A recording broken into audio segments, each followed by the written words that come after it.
Morning, everyone. My name is Lebohang, and today I'll be my tech talk rather will be about mini programs.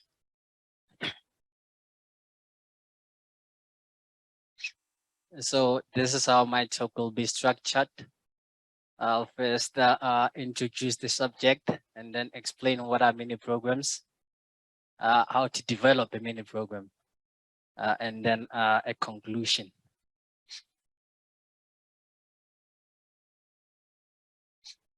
In the past, cell phones were used for calling and texting, and those were primarily memory-intensive functionalities rather on the phone.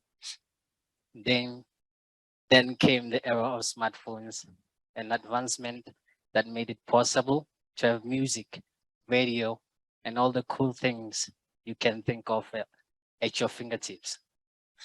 The world became smaller and smaller, and we are now able to talk to anybody, anywhere in the world instantly.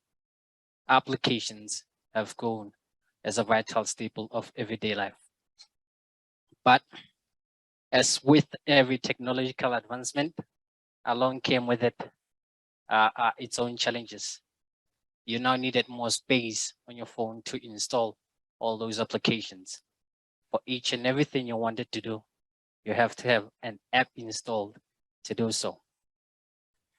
Finding an application for a specific task you want to do is easy, as there are millions of applications out there. To use them, though, becomes a bit inconvenient and time consuming, as you need to install, and once installed, switch between those applications to gain access to those different services, of which several of those you only like use them once or need them a few times. And if you no longer need them and then they are still uninstalled, they eat up phone's memory and can continuously update and keep working in the background, which uses a lot of phone's processing power and slows down the phone. In some instances, you have to uninstall one application in order to install another one. SD cards alleviated that struggle. It extended the device space, but were also limited and came at a cost. Then, as expected, phones got powerful, but this, however, didn't satiate the application's appetite for memory.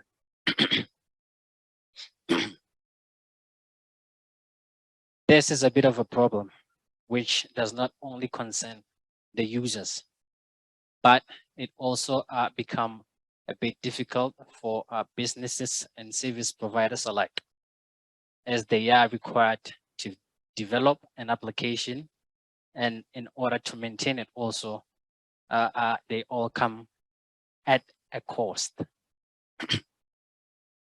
For a large company, this might not be as big.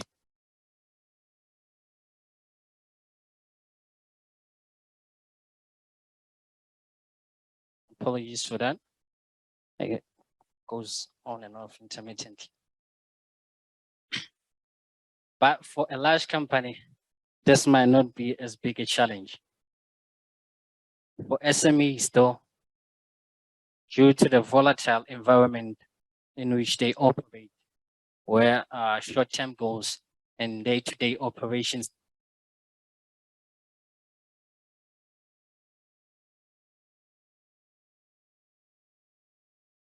perhaps I'm moving too much.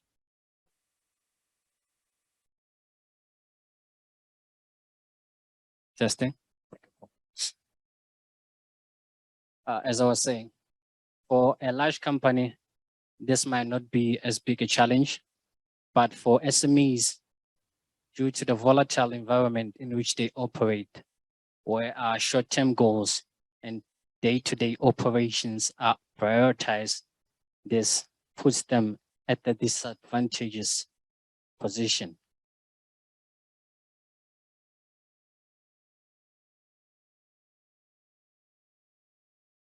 So what are mini programs?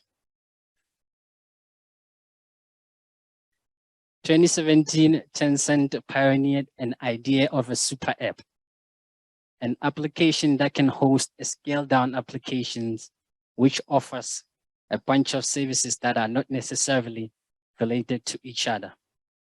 They are both easier and affordable to develop. They are developed or co-created by brands that partners with the main applications company. They can be used without downloading and installation. They can be accessed on demand to perform a variety of tasks, and usually to have access to them, the only thing you need to do is to install a super app.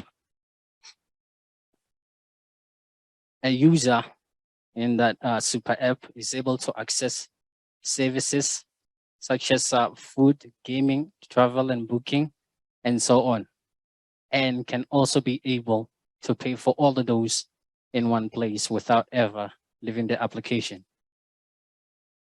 This, as it is apparent, solve the problem that I've previously tried to highlight.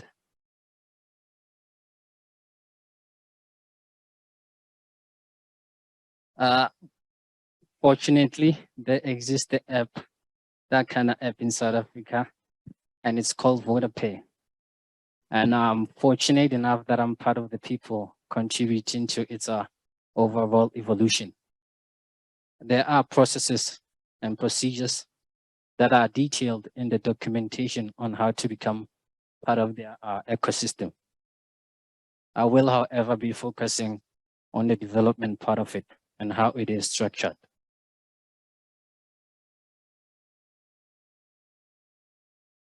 So in order to be able to develop a mini program, you have to have a mini program IDE installed. This can also be found on the internet. And people who are already familiar with the VS Code will find it easier to use, I presume, because they are quite similar. Once it is installed, you just click on the plus sign there. And then it will then give you some steps to follow in which you have to provide some information of where you want to get that application started, and then giving it the name, and also selecting the template to use for your mini program. And these are those steps. I'll try to highlight them. And also, this is the main interface of that IDE. The interface has a toolbar, a simulator for a real-time preview, and then dev tools, an editor, and also function panel. At the root of the folder or the directory, there are files, all used mostly for configuration, the global configuration rather. The app.js. Yeah, the app.js is where the application logic is configured along with its life cycles function. And then there's a app.css, which is for a styling, a global style of application, and also a JSON app.json file where the configuration that sets up pages and all the information you'll require in order to run like the pages. And then the first one being the home page.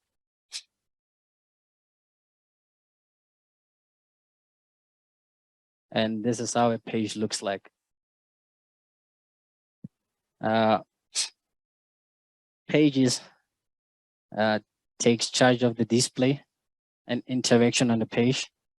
And then it has 4 files where the index.acss, or rather the .acss file, is for styling, and then the .axml is for a structure, which is slightly similar to an HTML. And then there's also an index.js or a .js file that deals with the logic for a certain page, or specific, rather, a specific page of that subdirectory. And then there's also a .json file, which is for a page configuration. You are able also to create components for a reusable functionality of your mini program. And then those components, they can also be published as a node package manager. And as previously stated, I believe there's a documentation that details all of the elements you can use to make a mini program. And I'm moving on to my conclusion. I'm sorry I couldn't actually create a slide for conclusion. My electricity went off yesterday. But the framework in general is a bit challenging to work with. Not impossible. It just needs an ingenuity of a developer to solve problems. But it is also made easier by the fact that it is possible to use a node package manager to install packages. A couple of disadvantages, or rather disadvantages it has, are tolerable. For what you gain is far more valuable and worth all the toiling. Mini programs, I believe, those solves like almost all the challenges that I've previously mentioned, and users are now able to actually use an application and be able also to access the many applications all in one place. And then for SMEs, having a presence in the digital world becomes a bit easier, as the responsibility for maintaining an infrastructure in order to run the app successfully is taken off their shoulders. And with that said, I think that's just about it.